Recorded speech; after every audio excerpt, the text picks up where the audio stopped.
da Receita Federal revelou um esquema bilionário de lavagem de dinheiro e desvio de recursos. Entre as empresas sob suspeita está o consórcio Soma, responsável por mais da metade da limpeza pública na capital. Guardas ambientais estão há 3 meses reforçando a segurança na Cracolândia e fazem falta na fiscalização das áreas verdes que necessitam de proteção. Pela primeira vez, a Câmara Municipal de São Paulo vai usar a lei que combate o assédio sexual no serviço público. Um funcionário de carreira com mais de 30 anos de casa foi denunciado por 4 vítimas e vai ser demitido. A briga pelo cargo de prefeito de Cajamar foi parar na polícia. A prefeita denunciou o presidente da Câmara Municipal por ocupação indevida do cargo. Agora, no SPTV.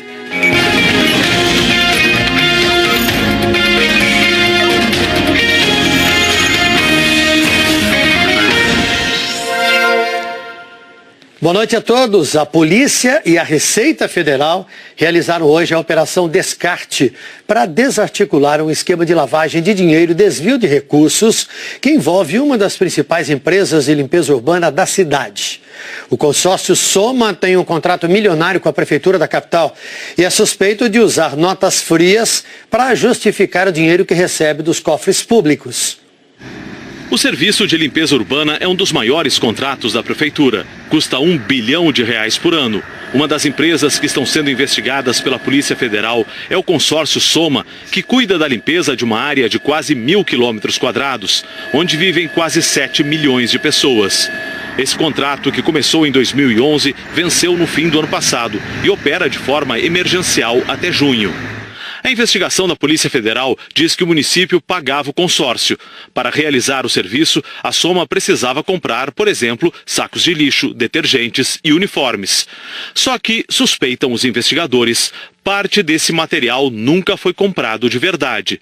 De acordo com a Receita Federal, a organização criminosa emitiu mais de 900 milhões em notas fiscais, com indícios de fraude. Uma das empresas tinha um serralheiro como o titular de uma empresa que movimentava mais de 20 a 30 milhões de reais por ano. Outra empresa tinha o colega desse serralheiro que trabalha na mesma serralheria, que também é uma empresa que movimenta dezenas de milhões de reais por ano. Uma das empresas fantasma, segundo o inquérito, é a Repox de Santos, que hoje também foi alvo da ação da PF.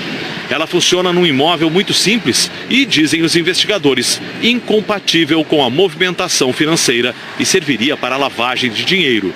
A polícia diz que a Repox simulou a venda de sacos de lixo no valor de 14 milhões de reais.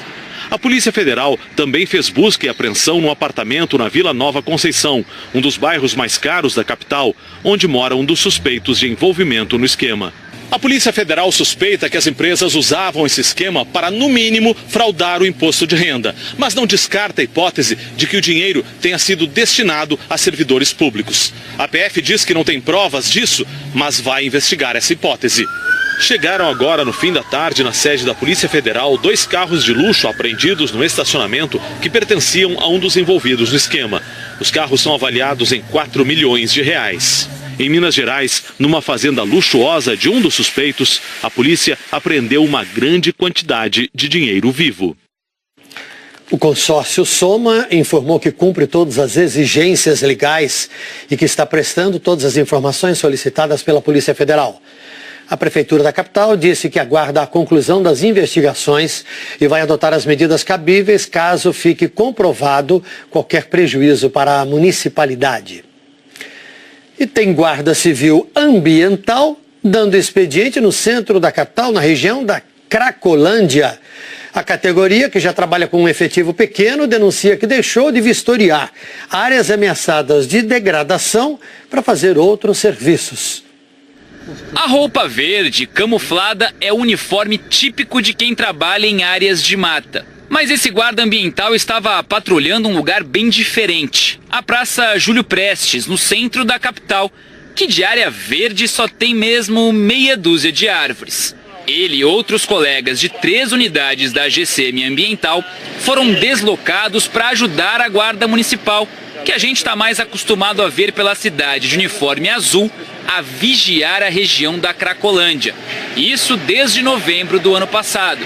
O decreto que regulamenta as funções da GCM Ambiental é de 2014 e diz que os guardas têm por obrigação defender e fiscalizar preventiva e permanentemente as áreas ambientais ameaçadas de degradação. Para esse advogado especializado em direito ambiental, a prefeitura está descumprindo o decreto. Se um prefeito determina que policiais ambientais municipais sejam deslocados de sua atuação específica ambiental para ir à Cracolândia, para realizar outras tarefas, ele deveria fazer isto mediante decreto e tornando público, ou seja, reduzindo o número de guardas ambientais. Eu conversei com vários guardas ambientais que estão atuando na Cracolândia. Eles não querem gravar a entrevista com medo de represálias, mas me contaram que essa nova atribuição da guarda está atrapalhando muito o serviço deles.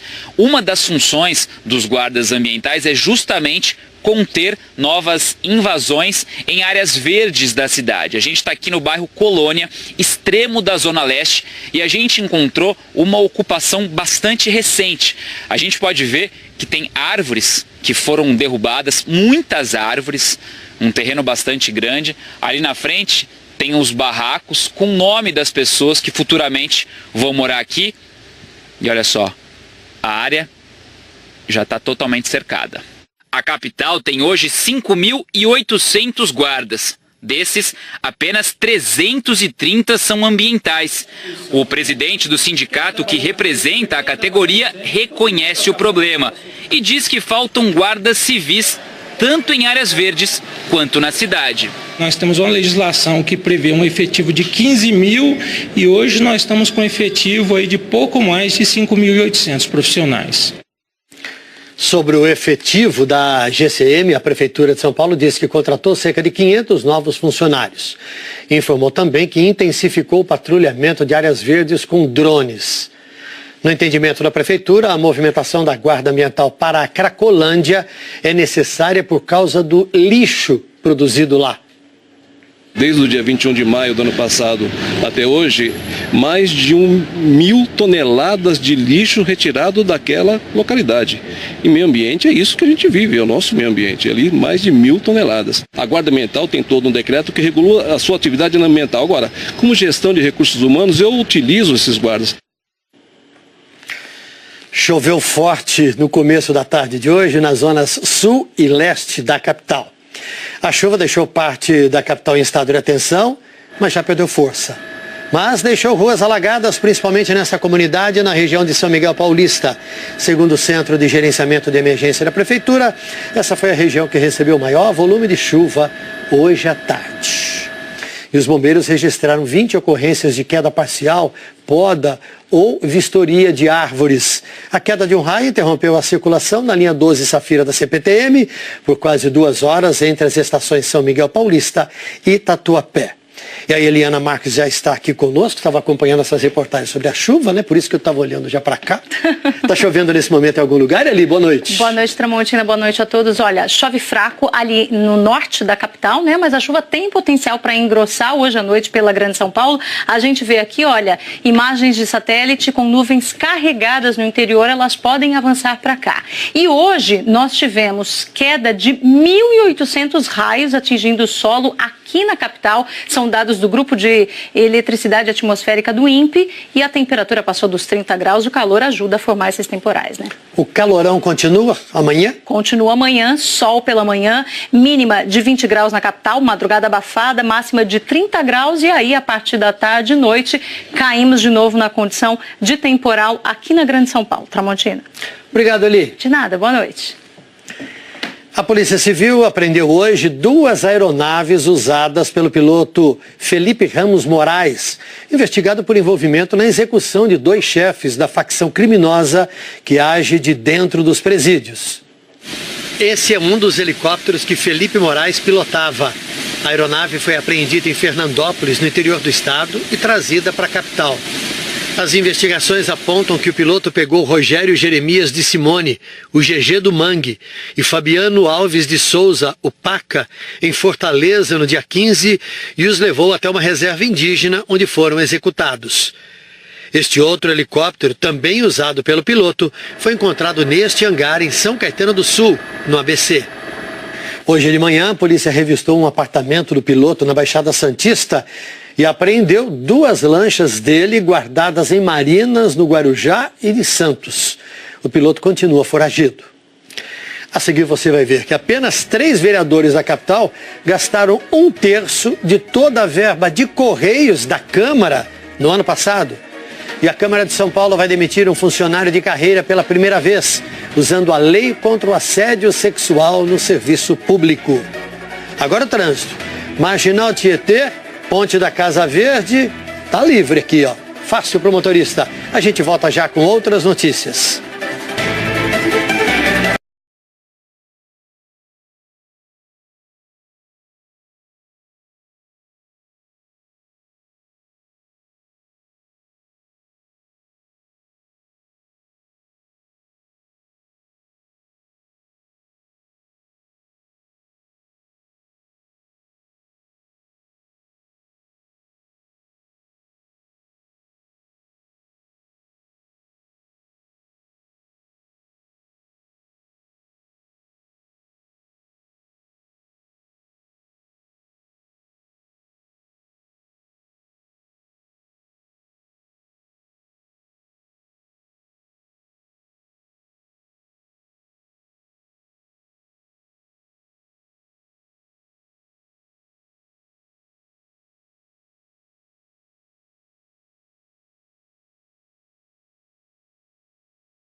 O SPTV está de volta e subiu para 8 o número de mortes pela febre amarela em Guarulhos.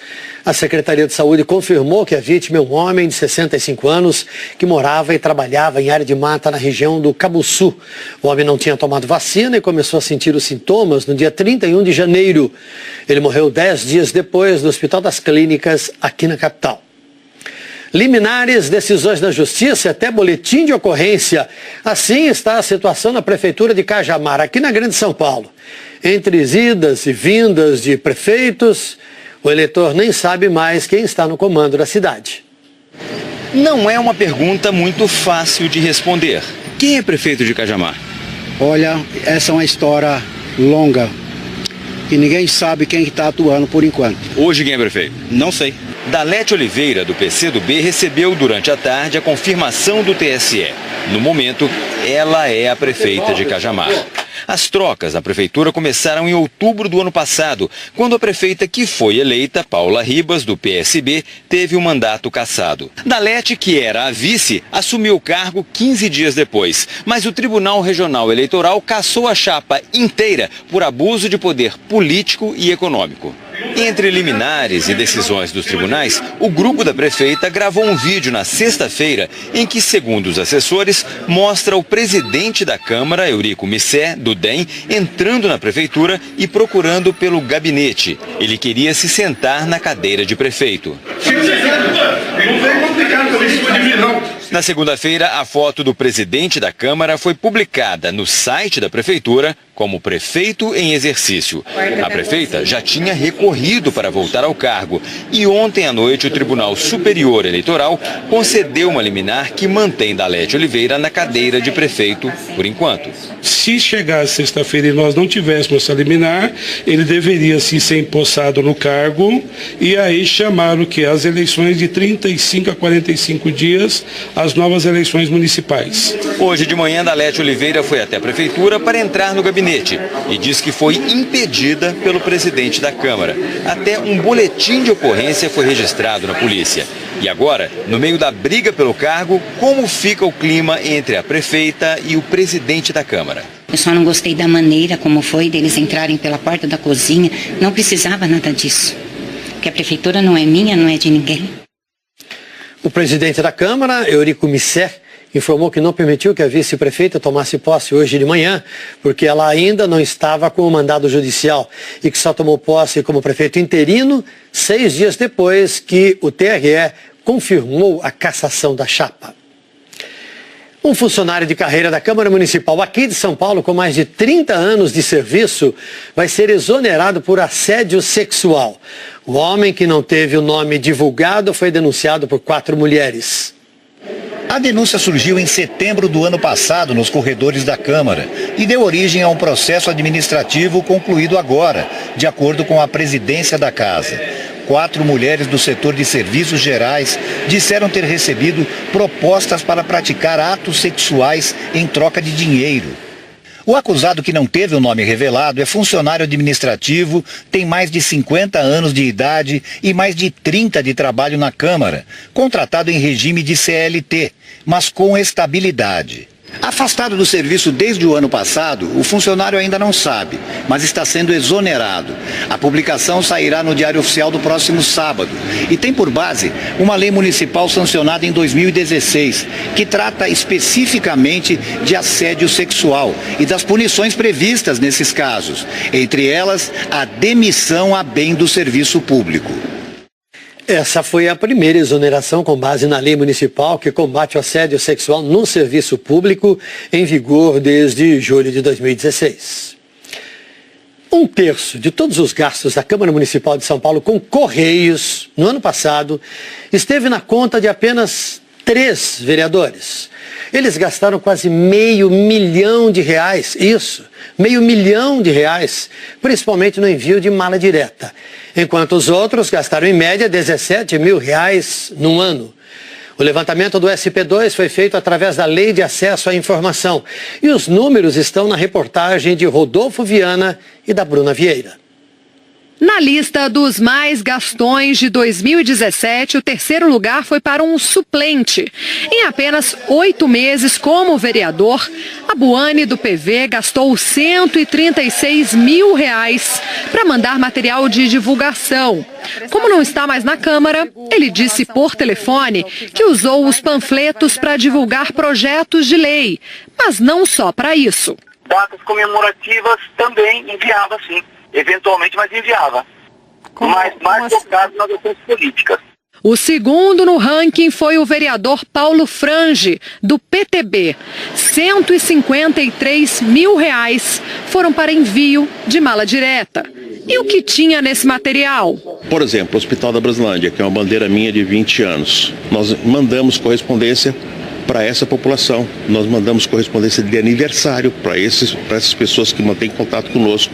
Um colega do mesmo partido foi o primeiro colocado. O vereador Adilson Amadeu usou quase 70% da verba de gabinete para mandar material de divulgação.